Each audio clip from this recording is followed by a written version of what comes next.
Hello all. My name is Rydell, and I wanted to make this live just to clarify some things because I know there are many people interested in what I'm going to talk about today.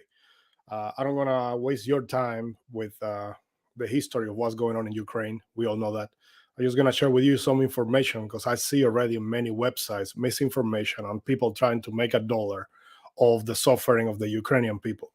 So the live today is regarding the declaration of President Zelensky that it will begin to accept foreign fighters into his army to fight off Putin forces. It is true. I'm going to give you a little bit of context of the press conference that the Secretary of Defense of Ukraine gave with all the details, how to do it. And then I'm going to share with you some phone numbers, some information on how to do it. I'm going to discuss a little bit the legality of it. And I'm going to leave you with some videos. The reality is that the Ukrainian people are fighting like no one expected. They are literally kicking the Russians' ass, and they are asking for help. What can we do to help them? Can we go to fight over there? Who can? So we're going to talk about that today. But before wasting any more time, I'm going to play you 3 segments of the press conference. It's really long. I cut it down, so condense the information a little bit. We're going to start with the first one. Now to the international reaction. First of all, I would like to thank from the bottom of my heart to the hundreds of millions of people abroad, Ukrainian communities and foreigners who demonstrated and continue to demonstrate their solidarity with Ukraine, demand their governments to act, donate money and provide other support to Ukraine's defense. We see you. We feel your support. Ukraine is not falling. We are bleeding, but we continue to successfully defend ourselves. So should you continue to do everything possible to help us win this fight? Those foreign individuals who have the will and ability to fight alongside Ukrainians against invaders are welcome to join the International Legion of the Territorial Defense of Ukraine. Please address Ukrainian embassies in your countries for further details. I would like to thank all partners who have already provided Ukraine with weapons to defend itself from Russian invaders. We will never forget your help. Never forget your help at this dark moment. I urge all countries to provide Ukraine with more weapons, ammunition, supplies, equipment and fuel. We need weapons to fight, to defend our country. We specifically need anti-tank, anti-air, anti-missile weapons. We need more air-to-air and ground-to-air missiles to counter invaders. We need more drones, more vehicles, aircraft, artillery, guns, machine guns, ammunition. Well, as you heard, the Ukrainian government doesn't want any stickers, although it supports. They don't want stickers, they don't want flags, they don't want tweets. They want ammo, they want weapons, they want people to go fight. So, at the end of the live, in about 10 minutes, I'm going to show you the website, but I'm going to continue to give you some context of what they are doing. Contrary to what CNN and most of the mainstream media is telling us, and yes, they are covering it full time, but we are not seeing everything. I'm going to show you later some raw footage of what they are doing. The losses of the Russians are monumental. The Ukrainians have losses too. The Russians are advancing, but nobody expected this. So this next clip of the press conference is going to give us a good account directly from the Ministry of Defense of Ukraine. So we don't get it from a TikTok that have been contaminated. We don't get it from an influencer. Let's listen in directly from them. For the fourth consecutive day, the Ukrainian armed forces, National Guard, National Police, units of territorial defense, and the entire defense forces of Ukraine resist and fight back Russian invaders. Ukraine's ability to resist has been extremely high and unexpectedly high for Putin. I want to stress that in the first 4 days of Russia's invasion, Russia has not achieved a single strategic goal. President Putin had planned to conduct a blitzkrieg operation to force Ukraine on its knees, break us down, make us retreat and capture our capital, Kyiv. None of this has happened. We are bleeding, but we are inflicting disastrous losses on the enemy. According to the newest data by Ukraine's Ministry of Defense, the overall Russian losses in these 3.5 days are approximately at the following numbers. Ukraine downed 46 Russian war aircrafts, 26 helicopters. We destroyed 146 tanks, 706 armored vehicles, 49 cannons, 1 missile complex Buk, the same one that was used to shut down MH17 flight in 2014 when Russia killed hundreds of innocent lives. We also destroyed 30 vehicles, 60 cisterns, 2 drones and 2 boats. Russian losses of troops are at roughly 4,300 killed in action and wounded in action. Hundreds of Russian soldiers became prisoners of war. This data is preliminary because battles are ongoing and the exact numbers fluctuate. At this moment, heavy fighting continues. The enemy was able to move forward in the south of Ukraine, in the northeast and in the north, including in the Chernobyl exclusion zone. Movements of Russian heavy armored vehicles there have disturbed the radioactive soil, which has already led to an increase of radiation levels. Russians maintain control over the confinement and the station itself, prohibiting due rotation of personnel. This is a clear violation of international nuclear safety rules. But even with these local advances and with such catastrophic losses, Putin, as I already mentioned, has not been able to achieve a single strategic goal. No major city is captured by the Russians. Now, he is the Ministry of Defense of Ukraine. When he was asked in the press conference if it's true that President Zelensky was inviting foreigners to come fight in their country, President Zelensky released a press note that said, "You are welcome to come fight for us. We are going to get you here. We are going to provide you a weapon. We're going to give you a uniform.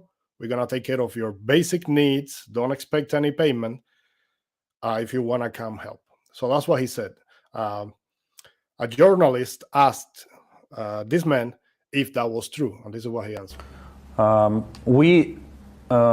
President Zelensky issued a special decree on the formation of the International Legion as part of the territorial defense of Ukraine. I want you to understand what territorial defense is. Territorial defense is a special branch of the armed forces of Ukraine. It consists of people living in their villages and houses and towns, people who are ready to pick up arms to defend Ukraine. There are dozens, hundreds of examples when local residents are fighting the invaders by all means available to them. And this is again why what is happening is people's war. So, as a next step, in the last 3 days, virtually since the very beginning of the Russian aggression, we started to receive many hundreds of requests from foreigners, including from Ukrainian diaspora, who were willing to come to Ukraine and help us defend our land. Some want to do so because they love Ukraine, because they want to defend it. Some understand that Putin attacked not only Ukraine, but the European security and the global order, as the world order as such, and they want to stand up to defend it. Some have unsettled accounts with Russia, and they want to fight specifically Russia, without any regard to specific Ukrainian interests. But all of these people, they now have a legal right and a legal framework to join our forces and to fight under the chain of command of the Ukrainian army. All of them are welcome, and every embassy of Ukraine, every consulate general of Ukraine is open to provide such people with all necessary information. Their access to Ukraine will be facilitated to the extent possible, to the maximum extent possible. The only big logistical problem that we have is, of course, because of the fact that Russia conducts airstrikes.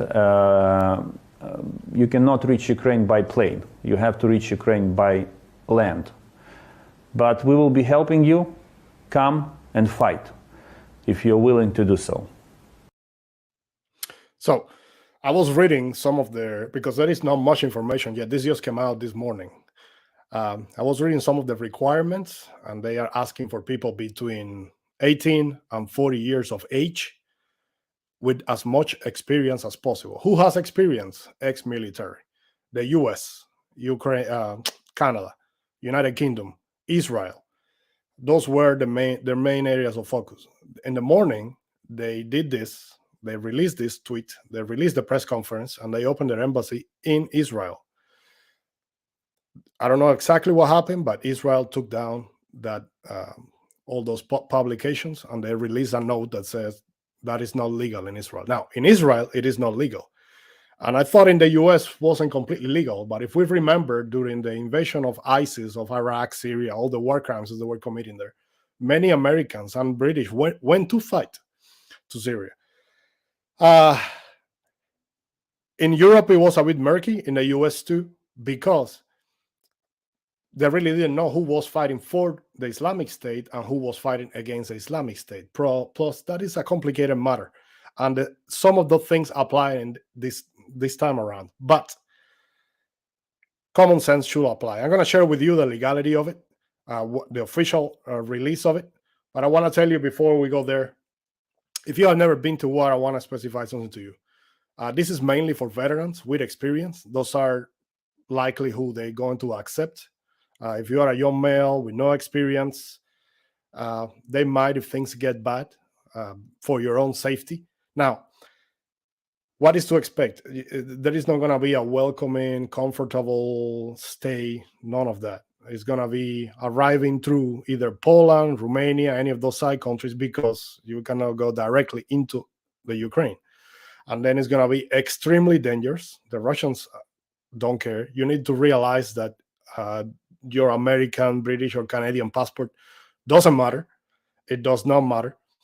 Once you are there, it's free game. If you get captured, if you get killed, if you get wounded, there is nothing no one other than the Ukrainians will do for you. But for what I have seen, they are extremely good people. They are very courageous and they know what they're doing. So that is a very personal decision.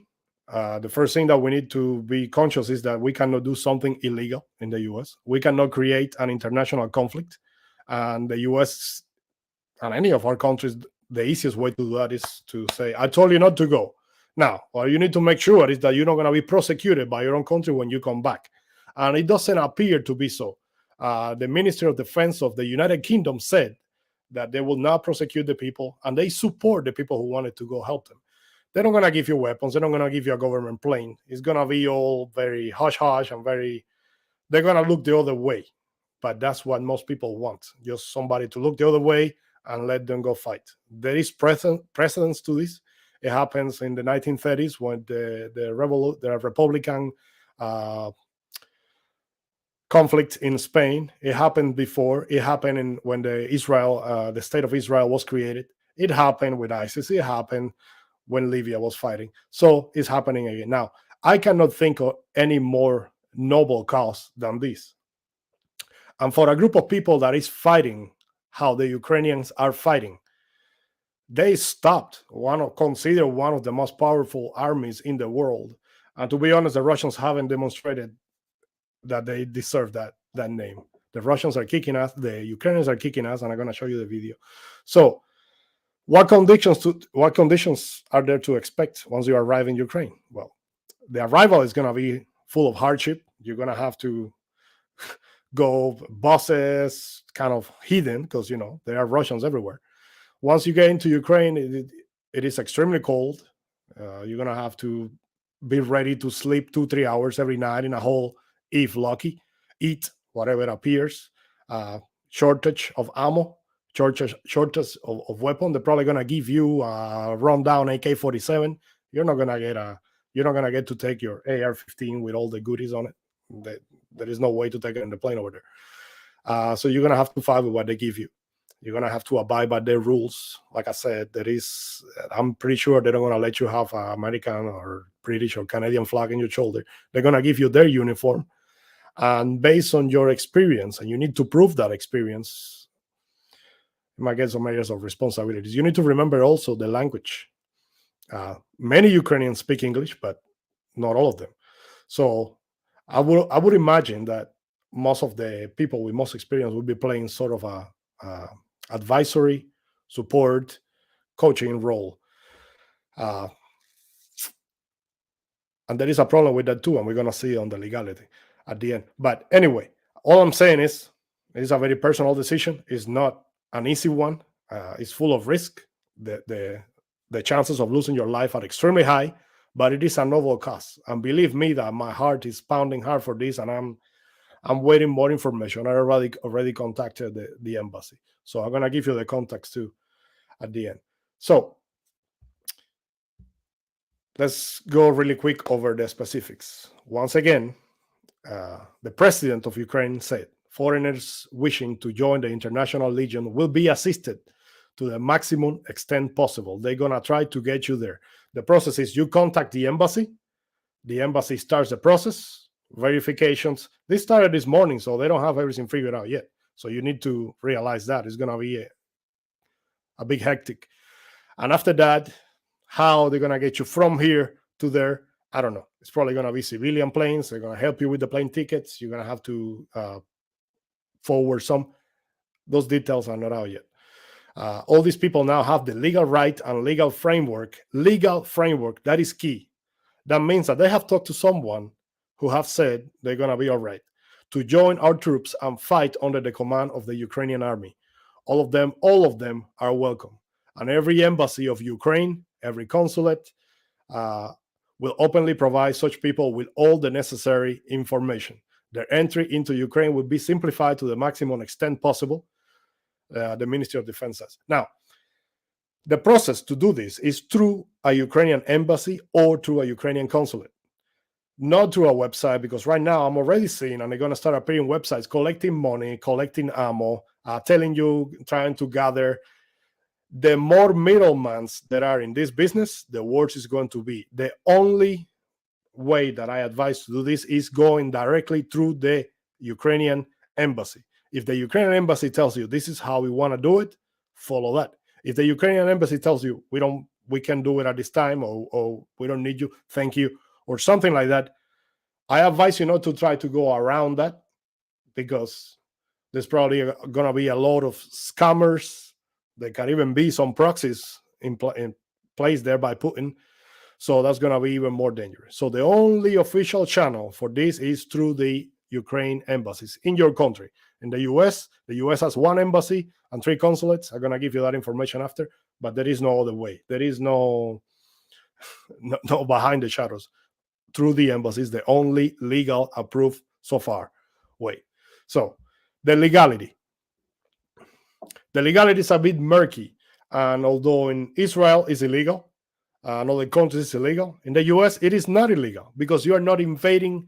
For example, if you were invading another country, that would be a problem. But you are not. You are helping someone to fight a country that is enemy of the United States right now.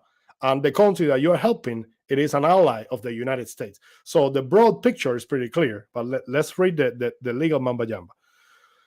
So, although a person's service in the armed forces of a foreign country, Ukraine, might not constitute a violation of the US law, such action could serve as a predicate act for the relinquishment of US citizenship under blah, blah, blah, blah, blah. Under 2 circumstances. The first one, if you are fighting for a country that is fighting against the US, that's pretty obvious. Not the case. Ukraine is fighting against Russia, and Ukraine is accepting. The US is giving. They just gave yesterday $350 million in weapons and military advisors. So the second disqualifier is that can cost you your US citizenship if you are fighting for that country as a commissioned or non-commissioned officer. What does that mean? Commissioned officer, for those who are not military savvy, commissioned officers are captains, colonel, lieutenants, officers, generals, mayors. Now, non-commissioned officers are the NCOs or sergeants, staff sergeant, sergeant mayors, first sergeant, whatever variation those names have in those countries, but it's the same. Sergeants, non-commissioned officers, captain, lieutenants, those are officers. Now, it says here, one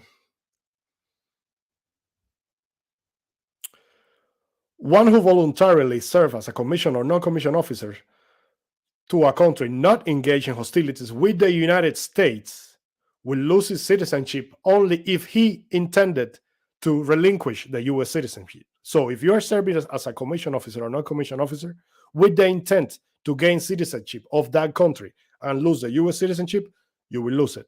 And if you are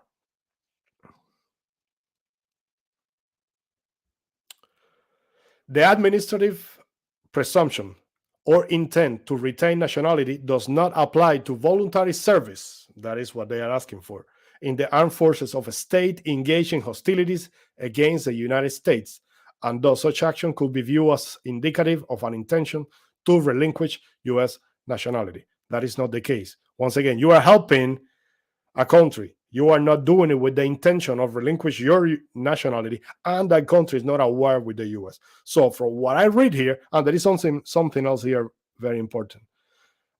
It also says that every case will be evaluated on a case-by-case basis. So I think the situation is pretty obvious here. Common sense should apply. This is not a confusing situation of England fighting France, both allies of the US. On what side are the US interests on this story? This is pretty clear. US and the whole world is trying to help Ukraine.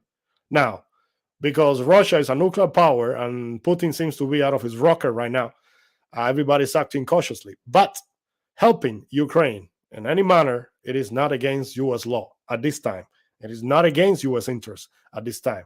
It is against your interest because you should know you will have no backup, but it's not illegal. So that part of the question, it is legal.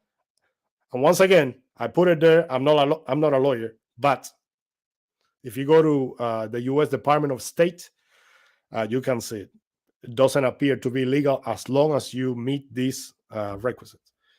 So, next, how can you contact the embassies? I put here the phone numbers of all the embassies. The first one is the embassy in Washington, D.C., and then we have the consulates in New York City, Chicago, and San Francisco. I tried calling them today. I tried emailing them. I tried going to the website. There was a note early in the morning that because of this, all the websites are down today, Sunday. They are creating a web page to facilitate this so people can register, so they can create like an interview process. And they are also under cyber attack from Russia. So my advice, I put the website there. I also put it in the link on the description of the video so everybody can go.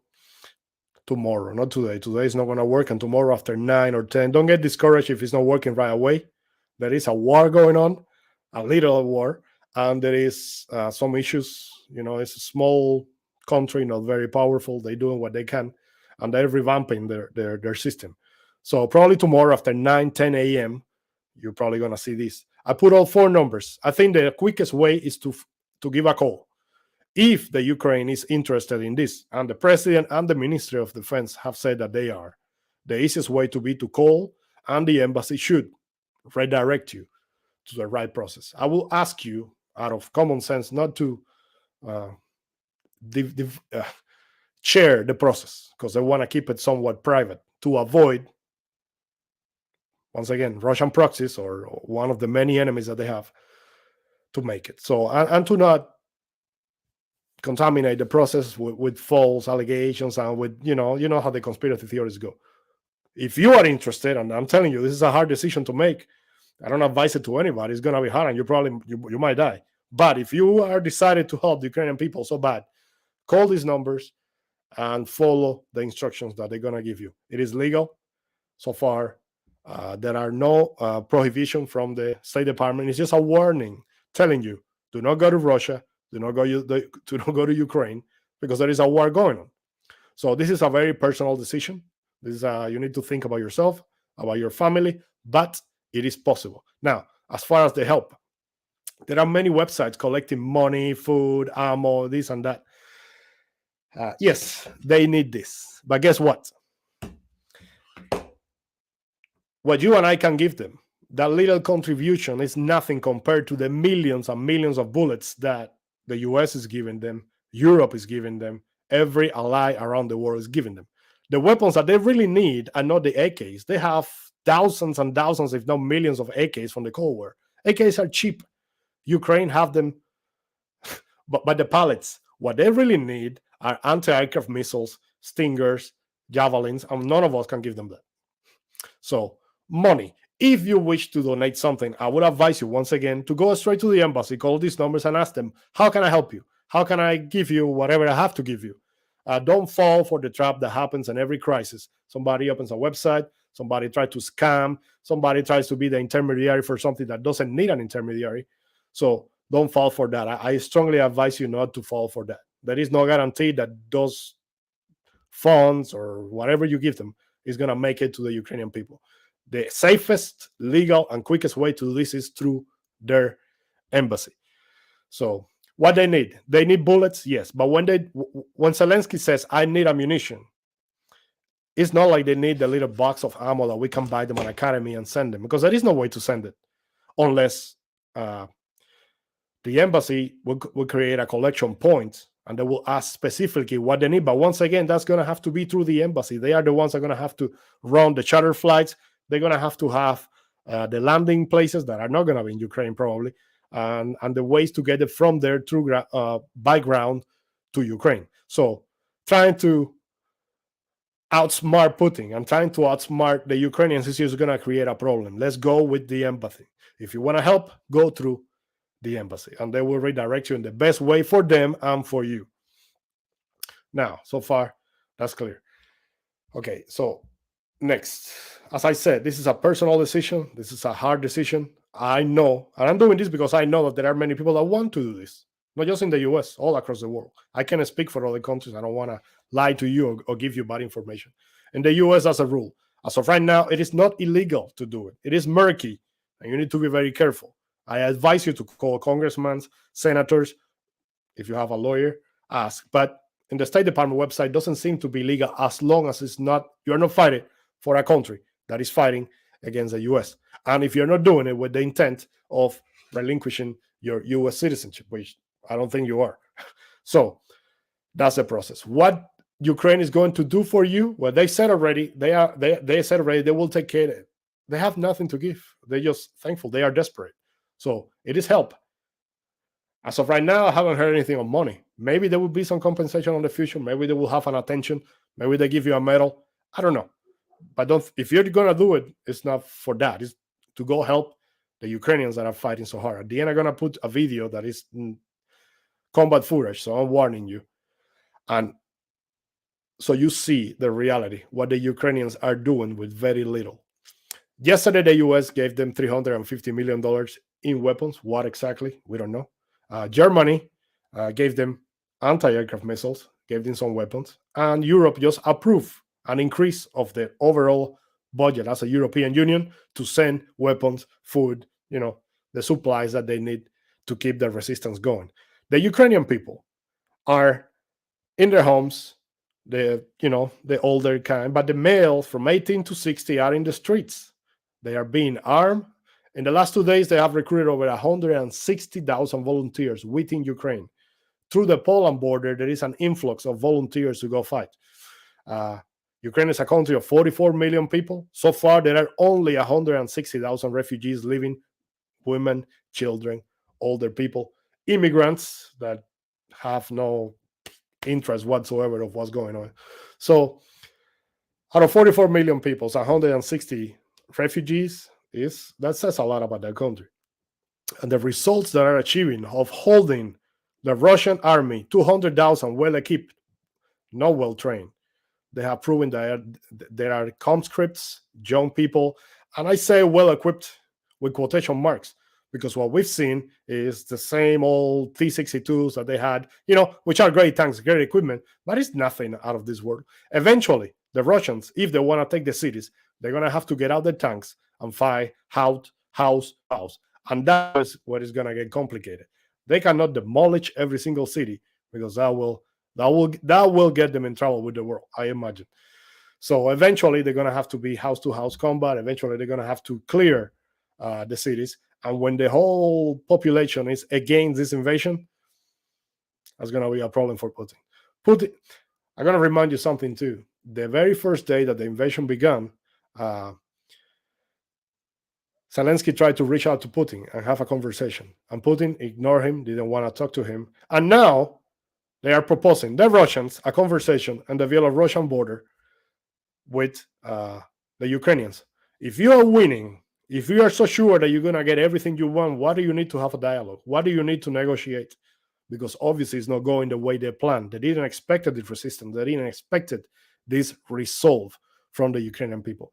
So it's looking good for the Ukrainians. It's looking better than even all of us thought. So yes, they need help. If you want to help, I'll show you a few ways of help, and that's the ultimate sacrifice.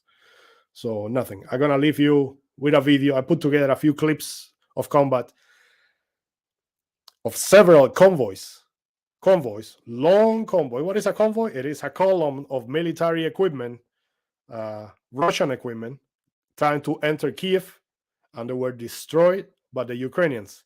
When you have Ukrainians walking around destroying Russian equipment, people filming in uniform, clean, well-fed, organized, and disciplined, that tells you a lot. That tells you that the Russians are in control of nothing. Okay, so there is another rumor. We already saw the numbers. Dozens of aircraft, Russian aircraft destroyed, dozens of helicopters, 4,300, as claimed by the Ukrainians, have died. And they have 200, that's confirmed, 200 Russian prisoners. The losses of the Ukrainians, last I heard was 139, but I'm sure it's much higher than that. It's going to be much higher than that. There is no way it's like, but let's take all that with a grain of salt. I'll leave you with the video. Thank you for being there. I want really quick to thank all the people in the chat. Petro, Gregory, Adam, Marietta, Alejandro, Julio Suarez, Jose Views, Cam, and everyone who was there. Alejandro Benitez, big hug, my brother. And all those that are going to watch this in the future, share it, know the information, spread the right information. Let's not add to the pain of the Ukrainian people with conspiracy theories. Okay, so I'll leave you now with the video. Thank you for being there, and bye.